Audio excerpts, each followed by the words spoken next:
The Great Tribulation that involves the persecution and betrayal of Christians when they're delivered up to councils, synagogues, rulers, and kings. This is part 33 of the Olivet Discourse. We've been working on a series of YouTube videos about the Olivet Discourse. This was a discourse when Jesus was on the Mount of Olives during the Passion Week. He spoke it to his disciples. The prophecy had to do with the destruction of the temple in Jerusalem. Not one stone would be left upon another. The disciples, of course, had two questions. When will these temples buildings be destroyed? And secondly, what is the sign of the end of the world and the second coming?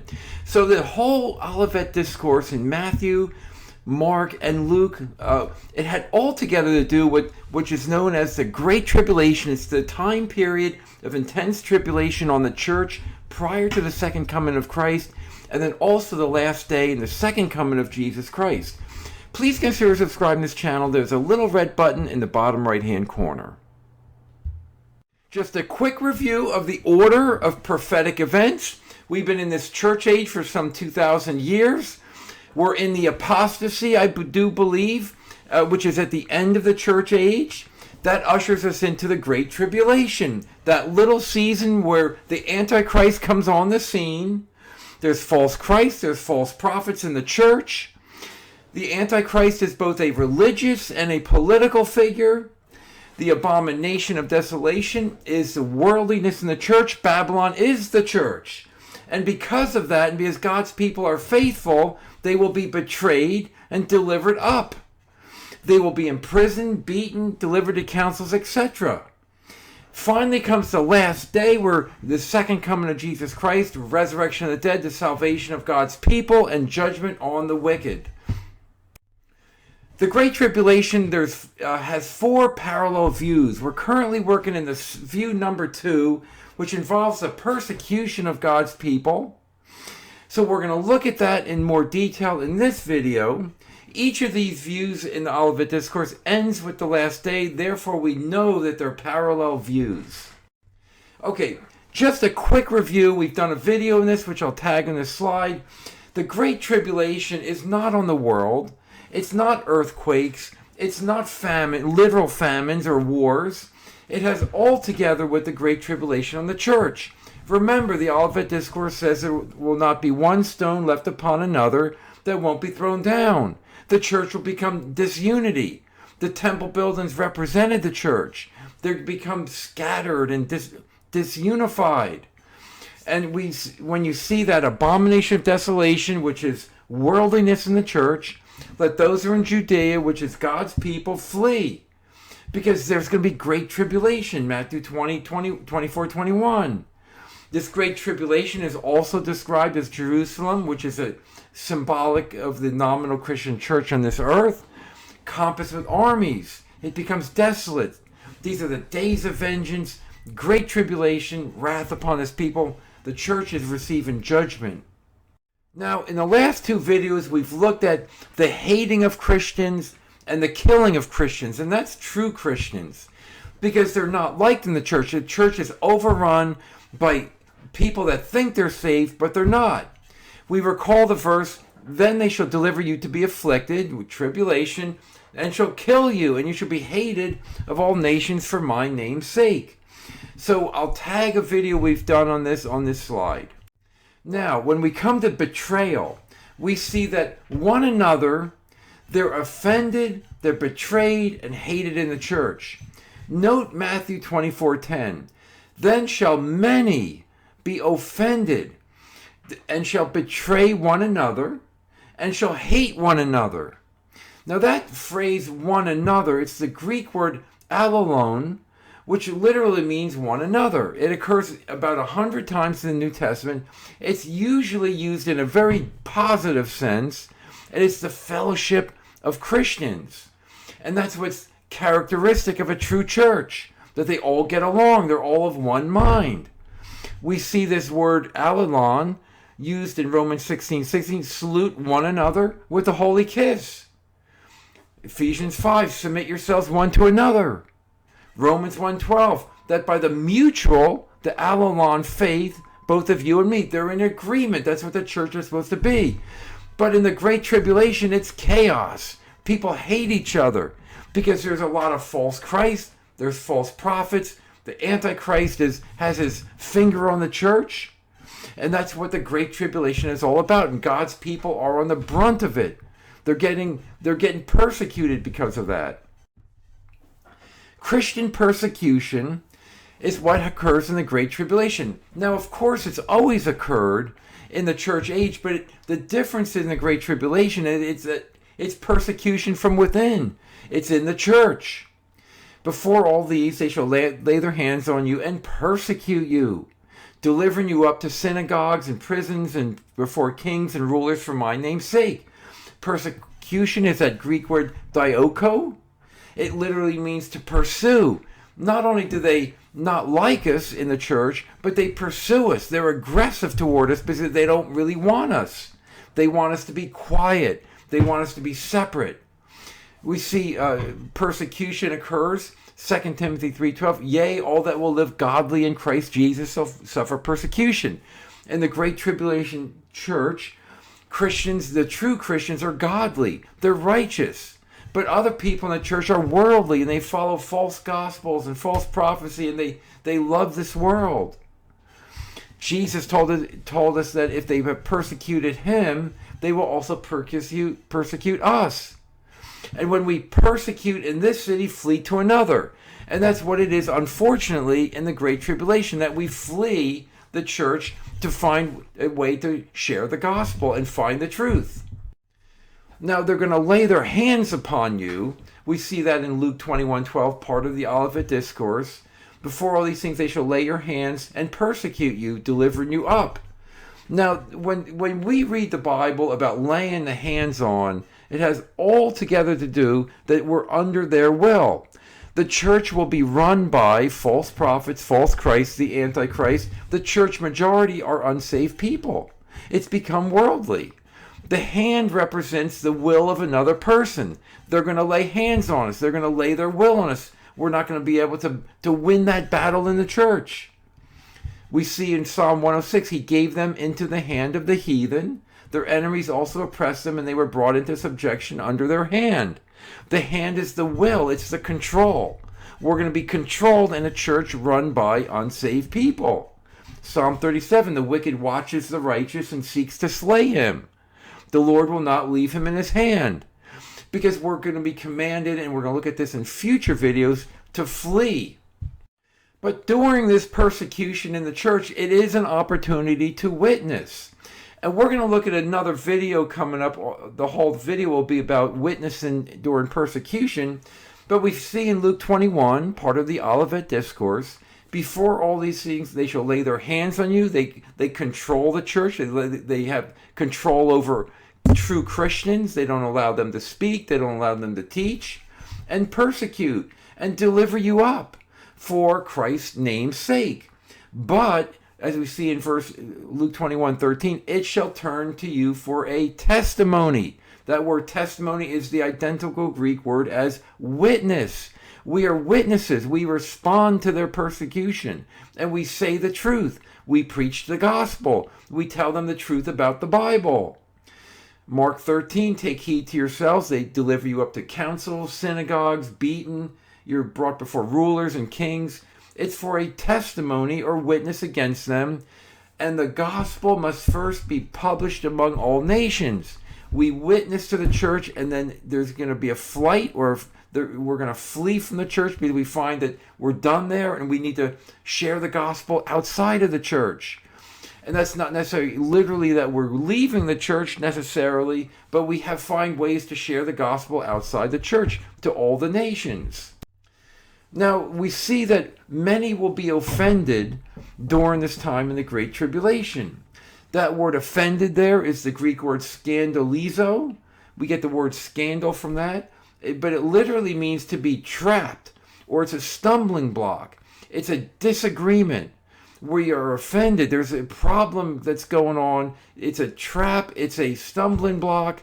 It's a problem in what we believe and what other people believe. We see Romans 16:17. I beseech you, brethren, mark them which cause divisions and offenses contrary to the doctrine which you have learned, and avoid them. The ones that are causing the stumbling blocks or the offense are the false teachers in the church, the false Christ, the false prophets. They're the ones that are creating the offense. We who have the truth that witness to the Bible are being offended because it's contrary to the doctrine or the teaching of the Bible. Romans 9:33, it is written, behold, I lay in Zion a stumbling stone and a rock of offense. Whoever believes on him shall not be ashamed. We believe in Christ, but he's a rock, he's a stumbling block to those who are in the church, but they don't really have saving faith. There's betrayal in the church. Many shall be offended and shall betray one another, and they hate one another. The brother shall betray the brother to death, and the father the son, and the children against their parents, and shall cause them to be put to death. There's betrayal. Luke 21, you should be betrayed by both parents and brethren, kinsfolk, friends, and some that you shall cause to put to death, or silenced in the church. And churches are often made up of families. And there's fathers, there's sons, there's relatives in the church, but people don't agree. There may be some that are witnesses to Christ and believe the Bible, others are not. They're there for the fun. They're there for the music. They're for the social atmosphere. They're for business reasons. They're there to make money. So that you'll have all these betrayals. Now, betrayal, though, the word literally means to be delivered up. When you see that word betray and delivered up in the New Testament, it's the same Greek word. Matthew 24:10, many, not a few, but many shall betray one another. There's going to be a schism, a division. Brother betrays brother.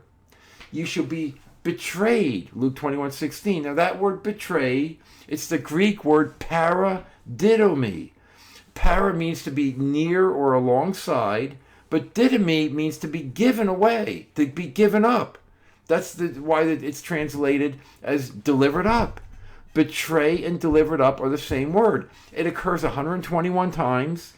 10 of these occurrences are in the Olivet Discourse because being betrayed or delivered up is a big deal at the Great Tribulation because there's going to be division. There was times in churches that there's beautiful harmony in the churches and people get along and they all believe the same thing, but in the Great Tribulation, everybody's all over the place and the true Christians are the minority.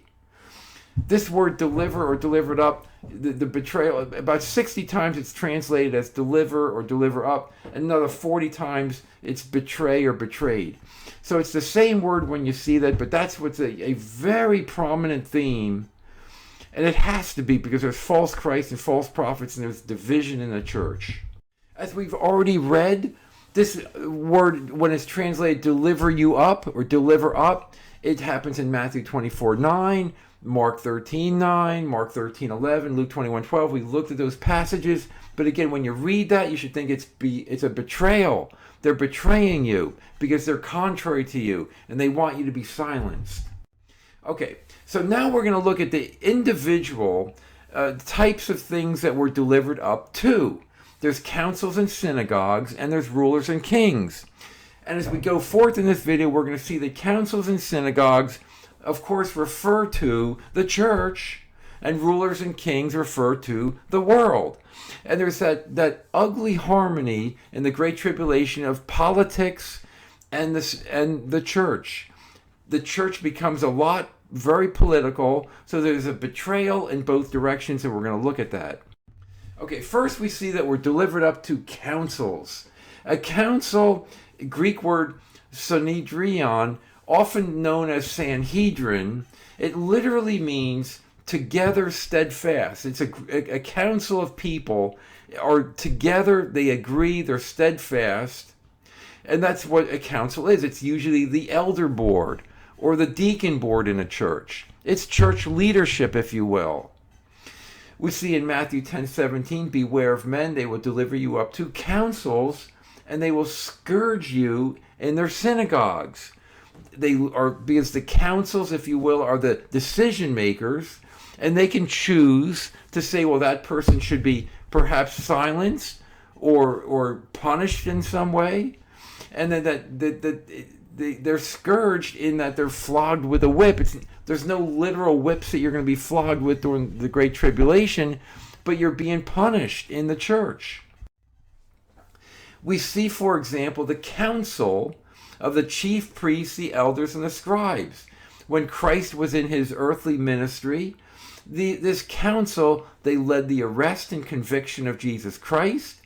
The chief priests were the overall authority. They were of the Sadducees. The elders are the advisors to the chief priests.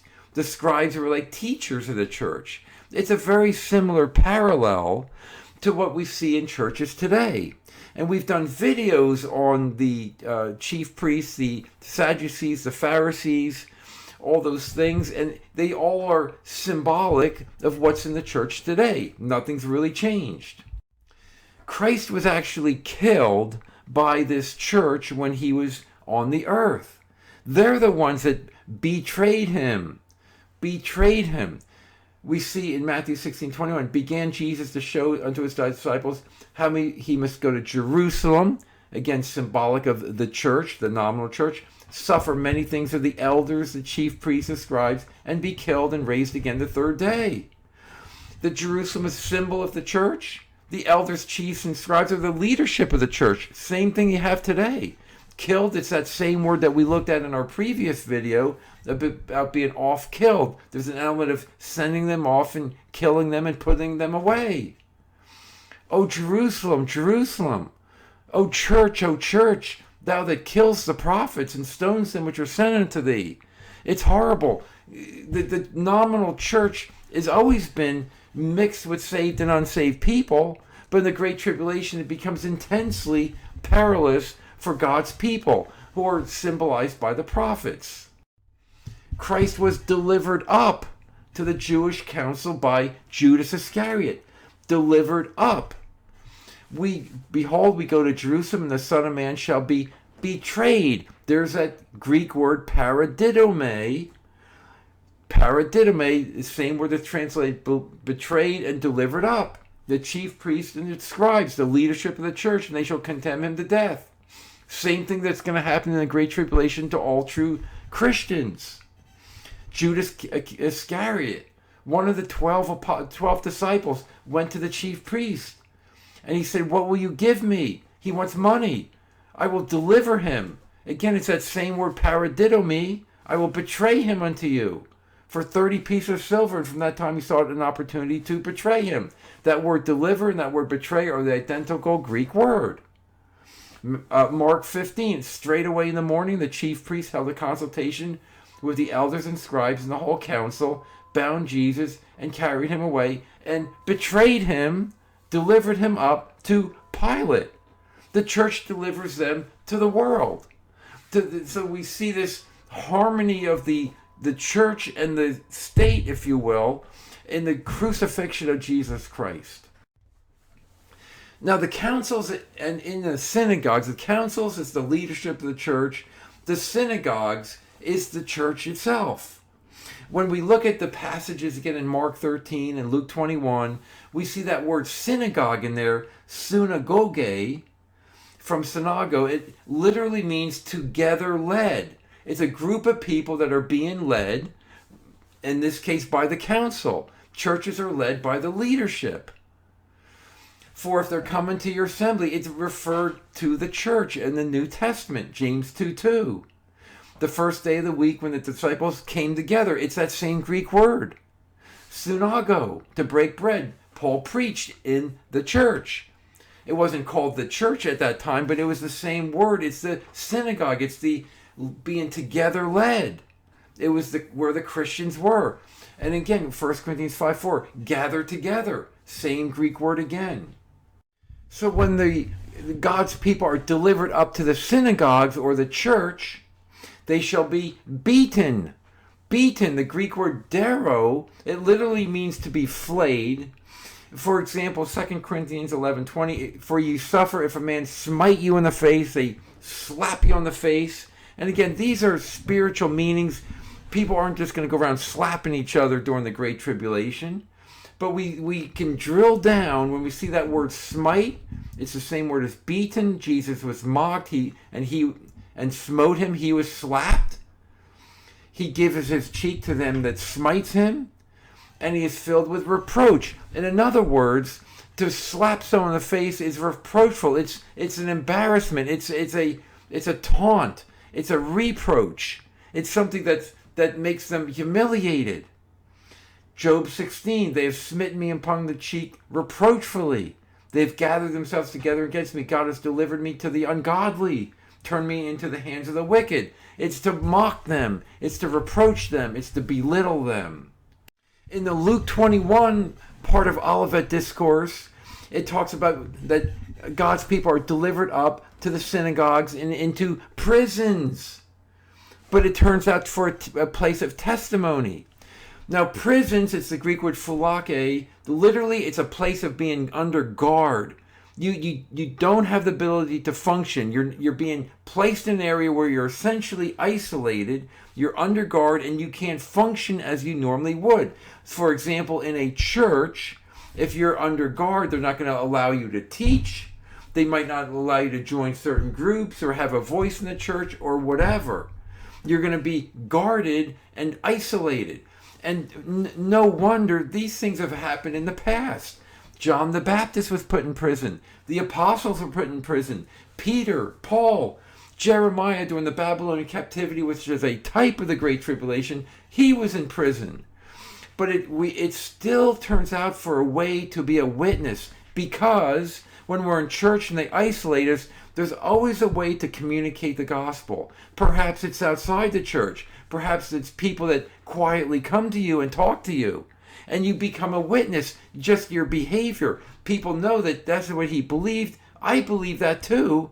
And it's a way of witnessing. It's a place of witnessing of God's people despite being isolated.